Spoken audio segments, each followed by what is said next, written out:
semuanya, selamat datang lagi di vlog paling keren ini, di show gue. Ya iyalah paling keren, orang gue di show gue sendiri. Kali ini gue bakal bahas tentang apa aja yang harus kalian persiapin sebelum kalian itu lulus kuliah.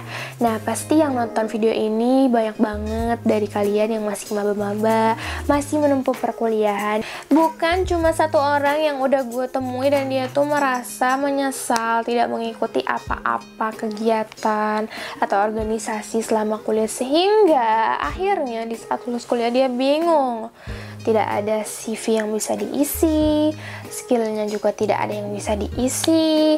Akhirnya dia cuma tulis apa? Tulis ngisi seminar sama tulis pendidikan dari TK. Siapa yang mau tahu lu itu TK di mana gitu loh ya. Jadi kasus ini tuh umum banget ditemuin di perkuliahan. Karena apa? Terutama orang-orang yang belum menyadari pentingnya untuk menambah skill selama perkuliahan. Kayak misalnya kita lebih mementingkan untuk akademik gitu, akademik doang, nggak dikombinasikan dengan kegiatan-kegiatan yang lain yang bisa membantu kegiatan akademik kita di akhir nanti gitu loh. Maksudnya kadang ada orang kan yang cuman kuliah pulang aja gitu, nggak kegiatan yang lain yang bisa menambah relasi dan skill gitu loh dari kegiatan itu, karena ketemu orang tuh tidak mungkin tidak bermanfaat gitu ya. Jadi banyak kasus kayak gitu, di ujung-ujungnya dia di sebelum lulus-lulusan nih, kayak semester 7 dia bingung, kayak gue harus ngisi CV apa.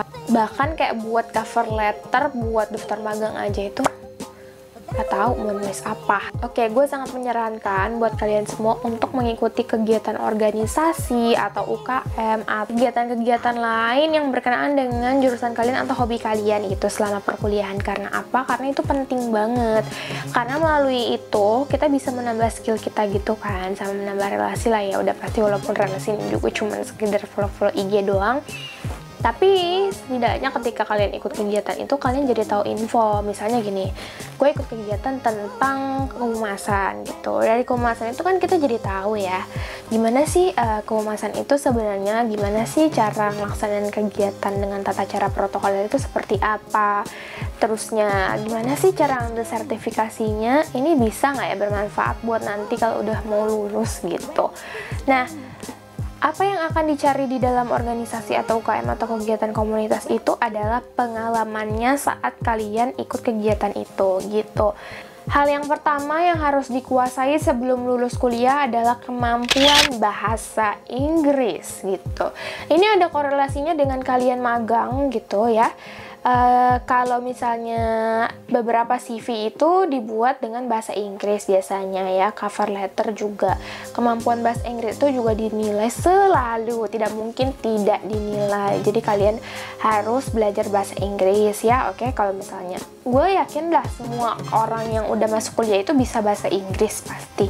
Cuman gimana ya, cuman pasti kadang ada kayak kita tuh rada-rada grogi gitu yang ngomong bahasa Inggris buat sehari-hari ya, karena memang bahasa ibu kita kan juga bukan bahasa Inggris. Gue tau banget kayak gimana rasanya tuh ya, tapi kemampuan bahasa Inggris itu sangat perlu banget buat kalian. Kedua, kalian harus sadarin prospek kerja dari jurusan kalian. Ini gue ada cerita dari gue sendiri gitu. Gue ini datang dari jurusan sosial humaniora. Gue nggak merasa terlalu yakin banget dengan title dari jurusan ini aja, jadi kemampuannya itu harus ditambah lagi lah ibaratnya ya. Gue sadar ini pas kayak semester 2 gitu lah ya. Jadi gue ikutlah kegiatan yang lain, misalnya public relations atau jurnalistik, untuk nambah-nambah ilmu gue juga di bidang lain gitu loh. Magang adalah sesuatu hal yang perlu banget buat lu semua ikutin. Nah, untuk magangnya sendiri ini biasanya ada di atas semester 5, karena rata-rata sebagian besar bikin syaratnya magang itu di atas semester 5. Tapi kalau ngikutin IRS itu bakal ada di semester 7 gitu. Nah, di semester 6 dan 7 itu juga ada KKN juga sih. Kalau mau pilih bebas, mau 6 mau 7 bebas. Nah, apa yang perlu diperhatikan sebelum magang ini adalah di magang ini udah tahap pengecekan kalian punya portofolio apa, pernah ikut kegiatan apa, pernah dapat award di apa selama kuliah, itu udah mulai ditulis di dalam CV, resume, dan lain-lain. dan lain-lain lah ya pokoknya gitu. Dan IPK juga ini juga mulai ditakar di sini karena apa? Di sini IPK juga harus ditulis. Jadi magang itu punya, menurut gue magang itu dibedakan jadi 2 kategori, yaitu yang satu itu magang yang di company gitu ya, entah multinasional atau yang emang nasional aja. Yang kedua itu ada di bagian pemerintahan gitu ya, magang di government, misalnya di kayak Pemkot mana gitu kan ya. Kalau company itu biasanya pakai format yang bisa lolos ATS alias yang hitam putih ya. Nanti kalian belajar aja sendiri itu kayak gimana bikinnya.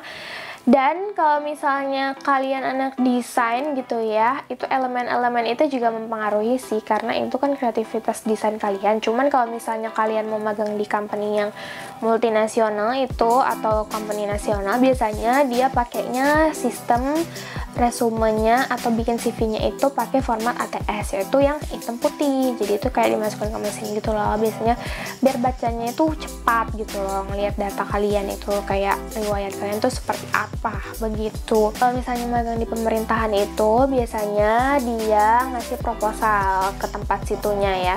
Tempat situnya tuh maksudnya tuh ke Pemkotnya gitu loh. Bikin nih proposal gitu, proposal magang yang ada keterangan dari kepala jurusan kalian dan wadek biasanya gitu ya. Nanti bikin kayak surat pengantar magang juga dikasih gitu. Dan udah pasti keterima sih kalau di government. Nah, kalau yang susah itu sebenarnya magang di company yang besar gitu loh, apalagi di Big Four. Big Four itu apa? Cari sendiri sekarang gitu. Yang terakhir adalah sertifikasi. Ini adalah poin penting dari semua yang tadi udah gue sebutin, karena ini adalah syarat kelulusan untuk di universitas gue sendiri dan di beberapa universitas. Nah, biasanya nggak semua fakultas itu menyediakan biaya untuk sertifikasi yang dibiayai oleh fakultas. Contohnya di fakultas gua itu nggak dapat biaya sama sekali untuk hal itu, jadi harus membayar sendiri bikin sertifikasinya. Jadi, sertifikasi itu apa sih? Sertifikasi itu sebenarnya ya, emang ini tuh dibuat buat nilai tambah kalian gitu loh kalau kalian ikut gitu sebelum kalian masuk ke dunia kerja yang profesional gitu. Ini ada cerita dari gue sendiri sih ya. Gue udah ngambil sertifikasi public relations beberapa minggu yang lalu. Terus ternyata di dalam sertifikasi ini ada yang namanya kita harus memperlihatkan portofolio kegiatan kita gitu. Kayak kita pernah nggak sih buat acara yang dengan susunan dan tata cara protokoler, atau kita pernah nggak sih bikin acara-acara event spesial dan kayak beserta proposalnya dan segala rupa-rupanya, koordinasi dengan timnya. Nah, itu tuh portofolionya harus ditunjukin. Wawancaranya itu buat sertifikasi itu berlangsung selama 2 jam dan harganya itu tidak murah guys gitu kan. Kalau sertifikasi itu kalian harus cari yang emang dia diakui oleh BNSP gitu ya, under license by BNSP gitu kan. Kalau misalnya yang nggak BNSP, gue nggak terlalu yakin juga sih, karena harus ada yang dari BNSP-nya gitu ibaratnya. Harganya itu dimulai dari kepala 1 juta sampai 3,5 juta sampai 5 juta pun ada untuk yang bagian expert-expertnya gitu.